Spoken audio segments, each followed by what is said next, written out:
EVM वरचे आरोप तथ्यहीन, उत्तर पश्चिम मुंबईच्या निवडणूक अधिकाऱ्यांचं स्पष्टीकरण. मतमोजणीत नियमांचं उल्लंघन झालं नसल्याचा दावा. इतक्या जागा जिंकल्या तेव्हा ईव्हीएमवर संशय नव्हता का? ईव्हीएम प्रश्नी एकनाथ शिंदेंचा विरोधकांना सवाल. पराभव त्यांच्या जिव्हारी लागलाय. रवींद्र वायकरांचा विजय हा जनतेचा विजय. एकनाथ शिंदेंचा विरोधकांना टोला. वायकरांनी फसवणूक केली, आदित्य ठाकरेंचं वक्तव्य. मतमोजणी दरम्यान घोळ झाला असल्याचा आदित्य ठाकरेंचा दावा. राहुल गांधींनी देखील ईव्हीएम बद्दल व्यक्त केली चिंता. ईव्हीएमला हटवा, एलन मस्क यांची मागणी. पोर्तो रिकोच्या निवडणुकीत गडबड झाल्याचं उघड. हॅकिंगचा धोका असल्याचंही वक्तव्य.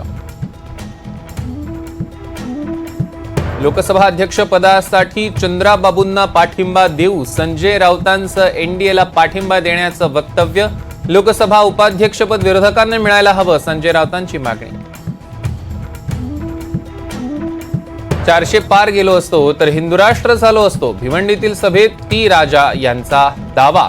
500 पार गेला असता तरी भारत हिंदुराष्ट्र झालं नसतं, अमोल मिटकरींचा पलटवार.